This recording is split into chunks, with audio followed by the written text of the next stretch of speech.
Hello दोस्तों, आप सबका हमारे YouTube channel the yogic science में स्वागत है। इस वीडियो में हम आपके लिए लाए हैं योगा से संबंधित 25 मल्टीपल क्वेश्चन जो ज़्यादातर यूजीसी नेट, MCQ, QCI और योगा के ऑल एग्ज़ाम में पूछे जाते हैं। तो ये हमारे यूजीसी नेट का जो सिलेबस है उसका जो पहला अध्याय है द फाउंडेशन ऑफ योग, उसमें से ये क्वेश्चन लिए गए हैं और ये इस वीडियो का पार्ट 1 है।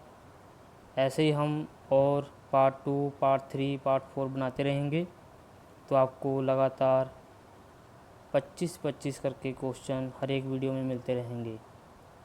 तो इस वीडियो को लाइक और शेयर ज़रूर करिए और सब्सक्राइब करना मत भूलिएगा, ताकि जो और वीडियो आपको सबसे पहले मिल सकें। ये आपकी नॉलेज में बढ़ावा करने के लिए ये वीडियो बनाई गई है। तो चलिए हम अपनी वीडियो स्टार्ट करते हैं। तो हमारे पास जो पहला क्वेश्चन है वो है योग दर्शन के अनुसार मुख्य तत्व हैं। पहला पुरुष, दूसरा प्रकृति, तीसरा ईश्वर, चौथा उपयुक्त सभी। तो इसका जो सही आंसर है उपयुक्त सभी, क्योंकि योग दर्शन में पुरुष, प्रकृति और ईश्वर की बात की गई है। चलिए दूसरा क्वेश्चन करते हैं। दूसरे क्वेश्चन में सृष्टि के प्रारंभ में भगवान ने निम्न में से किसको योग का ज्ञान दिया था? अर्थात जब सृष्टि की रचना हुई थी तब सबसे पहले योग का ज्ञान भगवान ने किसको दिया था? पहला है इंद्रदेव को, दूसरा है मनु को, तीसरा है विश्वान को, चौथा है अग्निदेव को। तो इसका जो सही आंसर है विश्वान को। तीसरा क्वेश्चन करते हैं। चलिए तीसरे क्वेश्चन में देखते हैं क्या पूछा गया है। तीसरे क्वेश्चन में पूछा गया है श्रुति किन्हें कहा जाता है? श्रुति किन्हें कहा जाता है? पहला है वेदों को, दूसरा है गीता को, तीसरा है वेदांत को, चौथा है रामायण को। तो इसमें से बताना है कि जो सही आंसर क्या है। तो इसका जो सही आंसर है वेदों को। चौथा क्वेश्चन देखते हैं। हिरण्यगर्भाय योग के आदि उपदेष्ट माने जाते हैं, ऐसा किस ग्रंथ में कहा गया है? महाभारत में, मनुस्मृति में, आहेभूध्यान्य संहिता में, उपयुक्त तीनों में। तो इसका जो सही आंसर है उपयुक्त तीनों में। पांचवा क्वेश्चन देखते हैं। पांचवा क्वेश्चन है प्रकृति का पुरुष से संयोग का आदि कारण है। एक त्रिगुण, दूसरा अविद्या, तीसरा महतत्व, चौथा विद्या। तो इसका जो सही आंसर है अविद्या। प्रकृति और पुरुष का जो संयोग है वो विद्या के कारण होता है। छठा क्वेश्चन देखते हैं। छठा क्वेश्चन है गीता के निम्न में से कौन से अध्याय में योग उत्पत्ति की बात कही गई है? पहला 8वें अध्याय में, दूसरा 5वें अध्याय में, तीसरा 4थे अध्याय में, चौथा 6वें अध्याय में। तो इसमें जो सही आंसर है चौथे अध्याय में। सातवां क्वेश्चन देखते हैं। साथ में पूछा गया है योग के आदि उपदेष्टा किन को माना जाता है? इसमें पूछा गया है कि योग के जो आदि प्रवक्ता वे कौन हैं, उनके बारे में बताइए। तो इसमें पहला हिरण्यगर्भाय, दूसरा पतंजलि, तीसरा भगवान शिव, चौथा भगवान श्री कृष्ण। तो जो योग के आदि प्रवक्ता भगवान शिव को माना जाता है। 8वां क्वेश्चन देखते हैं। निम्न में से कौन से योगांग की सर्वप्रथम उत्पत्ति हुई थी? इसका अर्थ है योग का वो कौन सा अंग है जिसका सबसे पहले प्रारंभ हुआ था। पहला आसन, दूसरा प्राणायाम, तीसरा ध्यान, चौथा प्रत्याहार। तो इसका जो सही आंसर है प्राणायाम। प्राणायाम क्योंकि पहले लोग सांसों की क्रिया करते थे तो जिन्हें प्राणायाम कहा जाता था। जो नेक्स्ट क्वेश्चन 9वां क्वेश्चन, महर्षि पतंजलि निम्न में से किसके अवतार माने जाते हैं? पहला भगवान शिव के, दूसरा भगवान विष्णु के, तीसरा भगवान शेषनाग के, चौथा भगवान ब्रह्मा के। तो इसका जो सही आंसर है शेषनाग के। शेषनाग जो महर्षि पतंजलि है, शेषनाग के ही अवतार माने जाते हैं। 10वां क्वेश्चन, हठ प्रदीपिका के अनुसार निम्न में से किन्हें हठ योग का उपदेश दिया था? हठ प्रदीपिका के अनुसार निम्न में से किन्हें हठ योग का उपदेश दिया था? अभी कौन सा वो पहला व्यक्ति था जिन्होंने हठ योग के बारे में बताया था? तो पहला है गोरखनाथ, दूसरा भगवान शिव, तीसरा मत्स्येंद्रनाथ, चौथा महर्षि पतंजलि। तो इसका जो सही आंसर है दूसरा भगवान शिव। 11वां क्वेश्चन देखते हैं। तो 11वें क्वेश्चन में है, प्रस्थानत्रय में ग्रंथों की कुल संख्या कितनी है? मतलब कि जो प्रस्थानत्रय है उनमें जो ग्रंथों की संख्या कितनी है, अभी कितने ग्रंथों को मिलकर यह बना है? 2, 3, 4, 5। तो इसका जो सही आंसर है 3। 12वां क्वेश्चन, योग के कालखंडों की संख्या कितनी है?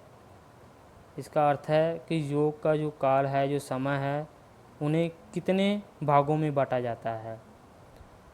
पहला 4, दूसरा 5, तीसरा 7, चौथा 9। तो इसका जो सही आंसर है 5। जो योग का जो समय है उसे 5 खंडों में बांटा जाता है। 13वां क्वेश्चन देखते हैं। सबसे पुराना वेद कौन सा है? ऋग्वेद, सामवेद, अथर्ववेद, यजुर्वेद। तो इसका जो सही आंसर है ऋग्वेद। ऋग्वेद को ही सबसे पुराना वेद माना जाता है। 14वां क्वेश्चन देखते हैं। स्वामी दयानंद सरस्वती का जन्म कब हुआ था? तो इसका 4 ऑप्शन हैं। 12 फरवरी 1824 ईस्वी, दूसरा है 24 दिसंबर 1870 ईस्वी, तीसरा है 30 दिसंबर 1859 ईस्वी, चौथा है 11 सितंबर 1893 ईस्वी। तो इसका जो सही आंसर है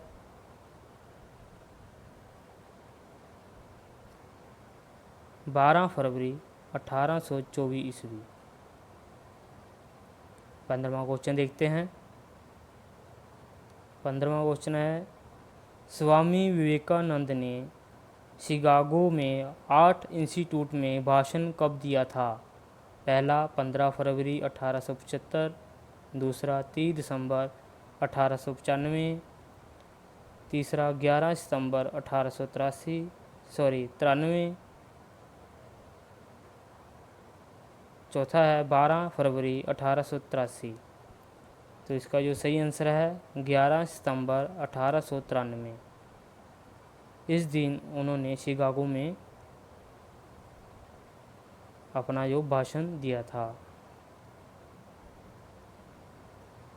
16वां क्वेश्चन, वेदों को मानने वाले दर्शनों की संख्या कितनी है। इसमें ये पूछा गया कि जो दर्शन हैं जो वेदों को मान्यता देते हैं वो कितने हैं। 4, 3, 5, 6। तो इसका जो आंसर है 6, यानी कि जो हमारे 6 दर्शन हैं वो 6 के 6 ही वेदों को मानते हैं। 17वां क्वेश्चन देखते हैं। 17वां क्वेश्चन है, योग का अभ्यास किस विधि से शुरू किया जाता है। जब भी हम योग का अभ्यास शुरू करते हैं हम किस विधि से स्टार्ट करते हैं। पहला है प्रार्थना से, दूसरा है प्राणायाम से, तीसरा है आसन से, चौथा है मेडिटेशन से। तो इसका जो सही आंसर है प्रार्थना से। 18वां क्वेश्चन, ऋग्वेद में ज्ञाता को किस नाम से जाना जाता है। उद्गाता, होता, ब्रह्मा, त्रिगुण।